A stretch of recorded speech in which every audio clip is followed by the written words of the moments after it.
অয়ন আর শ্রীমন্তী দুজনেই বিরক্ত মুখে রতনকে দেখছিল। রতন ছেলেটার বয়স ৩০ পার হয়ে গেলেও সে কোনো কাজ না করে কয়েকটা লম্পট বন্ধুদের সাথে মস্তি করে বেড়াত আর চিটিংবাজি করে লোকজনের পয়সা মারত।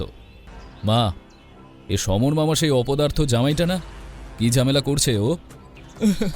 ভালো হলো তুই এলি বাবা, এই অয়ন তো আমাকে আজ মেরেই ফেলছিল। রতন জ্বলন্ত দৃষ্টিতে অয়নকে দেখতে দেখতে বলল, কোন হাত দিয়ে তোমাকে আঘাত করেছে মা? আজ ওর সেই হাত ভাঙব আমি। রতন, অয়ন কিছুই করেনি। তুই চুপ কর, বেহায়া মেয়ে একটা।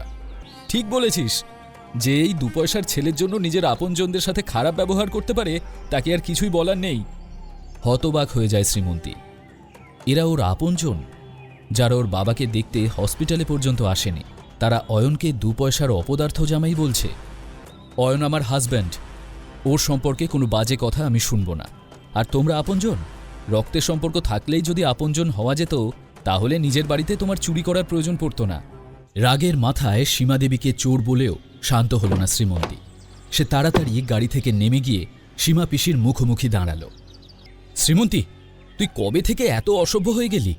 সব ভদ্রতা ভুলে বসে আছিস দেখছি। আর এই অপদার্থ অয়নটা কিছু বলে না তোকে, তাই না? তা চুরি করাটা ঠিক কোন ধরনের ভদ্রতার মধ্যে পড়ে? এইবার সীমাদেবীর রাগ সপ্তমে চলল। রতন, মনে হয় সুরভি বৌদি মেয়েকে কিচ্ছু শেখায়নি। যাক, ঠিক আছে, মা শেখায়নি তো কি আছে, এই পিসি তো আছে। আমি শ্রীমন্তীকে আচার ব্যবহার সব শিখিয়ে দেব। রতন, এক কাজ কর, যা গিয়ে এই অসভ্য মেয়েটাকে ২-৪ ঘা লাগিয়ে দে। মায়ের কথা শুনে সাহস পেয়ে রতন শ্রীমন্তীর দিকে এগিয়ে গেল। তারপর নিজের ডান হাতটা শূন্যে তুলে শ্রীমন্তীকে একটা থাপ্পড় মারতে গেলেই ভয়ে শ্রীমন্তী নিজের চোখ দুটো বন্ধ করে নিল। ঠিক পরের মুহূর্তেই একটা খুব জোর আওয়াজ এসে পৌঁছল সবার কানে। সেটা একটা সজোরে মারা থাপ্পড়ের আওয়াজই ছিল। কিন্তু শ্রীমন্তী টের পেল এই চটটা ওর গালে অন্তত পড়েনি। ও চোখ খুলতেই ওর সামনে একটা চওড়া পুরুষালী পিঠ দেখতে পেল, আর সেই পিঠটা অয়নের ছিল। থাপ্পড়টা আসলে শ্রীমন্তীর গালে নয়, বরং রতনের গালে পড়েছিল। এদিকে সামনে দাঁড়িয়ে থাকা রতনকে দেখে শ্রীমন্তী তো হতবাক হয়ে গেল। হৃষ্টপুষ্ট পেশিবহুল রতন তখন ২ হাতে নিজের কান চাপাটি ধরে দাঁড়িয়েছিল। এই কাণ্ড দেখে শ্রীমন্তী নিজের চোখকেই বিশ্বাস করতে পারছিল না।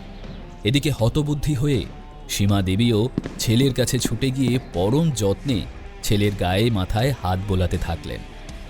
এই অপদার্থ ছেলেটার হঠাৎ করে এত কনফিডেন্স আর সাহস কোথা থেকে এলো? সীমাদেবী যখন দেখলেন যে তার ছেলে অয়নের সাথে পেরে উঠছে না, তখন তিনি ইচ্ছে করেই চেঁচামেচি করে লোক জড়ো করতে থাকলেন। এমন ভান করলেন যেন তিনি আর রতন অসহায়। এমনিতেই মাঝ রাস্তায় প্রচুর লোকজন থাকে, আর ভিড় করে মজা দেখার মতো লোকের অভাবও নেই। তাই মুহূর্তের মধ্যেই লোক জড়ো হয়ে গেল তামাশা দেখার জন্য। দেখুন আপনারা, এই ছেলেটা আমার কাছ থেকে ৫০,০০০ টাকা ধার নিয়েছিল, ফেরত দেওয়ার নাম করে কোথায় যে কেটে পড়লো কে জানে। সেই থেকে আমি আর আমার ছেলে এদিক ওদিক খুঁজে বেড়াচ্ছিলাম একে। আর আজ যখন ওকে রাস্তায় দেখতে পেয়ে আমার টাকাটা চাইলাম, ও আমার ছেলেকে বেধড়ক মারলো। এখন আপনারাই বলুন তো আমি কি করব? সীমাদেবীর অভিনয় একদম টপ ক্লাস ছিল। সকলে খুব সহজেই ওনার কথা বিশ্বাস করে ফেলল, আর তারা অয়নের দিকে চেয়ে উল্টোপাল্টা কথা বলতে শুরু করল। দেখুন, এই মহিলা কিন্তু মিথ্যে বলছেন, এমন কিছুই হয়নি। এর কথা শুনে আপনারা অযথা নিজেদের সময় নষ্ট করবেন না। কিন্তু শ্রীমন্তীর কথা আর কে শুনছে? রতন চড় খেয়ে মাটিতে পড়েছিল।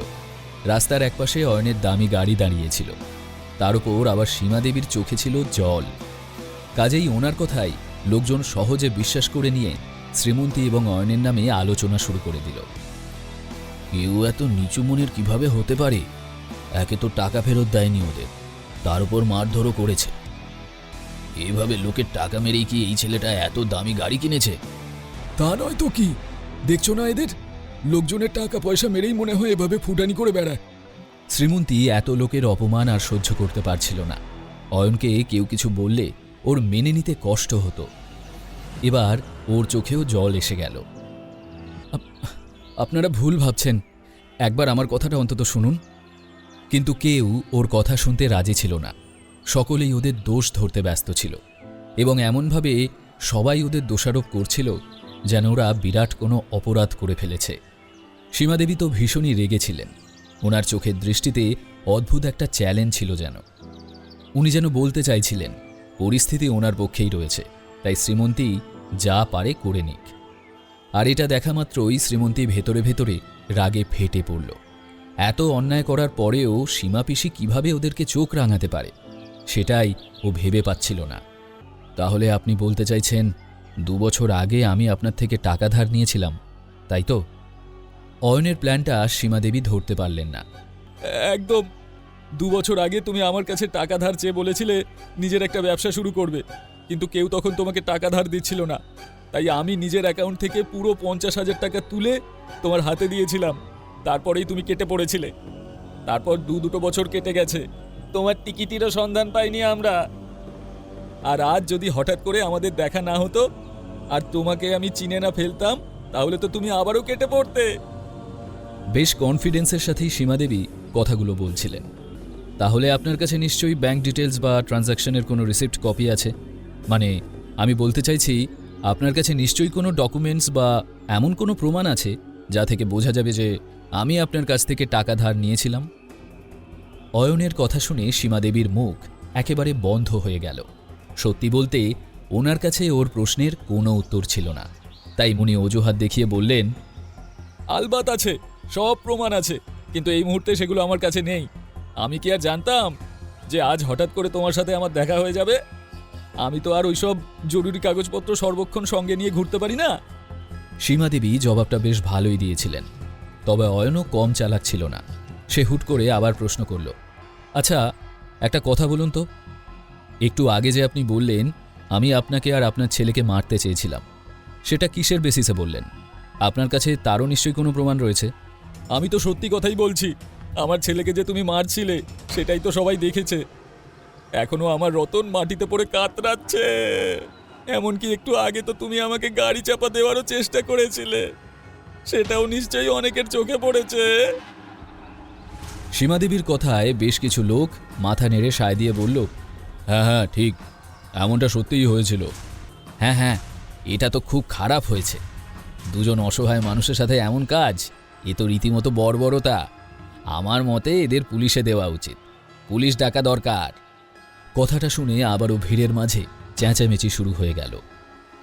শ্রীমন্তী এবার প্যানিক করে উঠল। পুলিশের নাম শুনে ও বেশ ঘাবড়ে গেল। যদিও ও বা অয়ন দুজনের কেউ কোনো অপরাধী করেনি। পুরো ভিড়টা যেন ওদের গিলে খেতে আসছিল। সবাই সীমাদেবীকেই সাপোর্ট করছিল।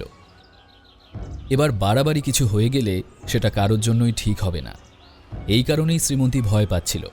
আর ঠিক তখনই অয়ন ওর হাতটা শক্ত করে ধরে ওর চোখের দিকে তাকালো। তারপর জোর গলায় সকলের দিকে চেয়ে বলল, হ্যাঁ দয়া করে পুলিশ ডাকুন, আমারও একটা কমপ্লেন্ট লেখানোর আছে।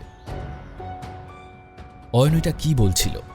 সত্যি কি অয়ন নিজেকে আর শ্রীমন্তীকে এই পরিস্থিতি থেকে বের করে আনতে পারবে, নাকি সীমা পিসি ওকে আর শ্রীমন্তীকে বড় কোনো ঝামেলায় ফাঁসাতে চলেছিল? জানতে হলে শুনতে থাকুন এই গল্পটি শুধুমাত্র পকেট এফএমে।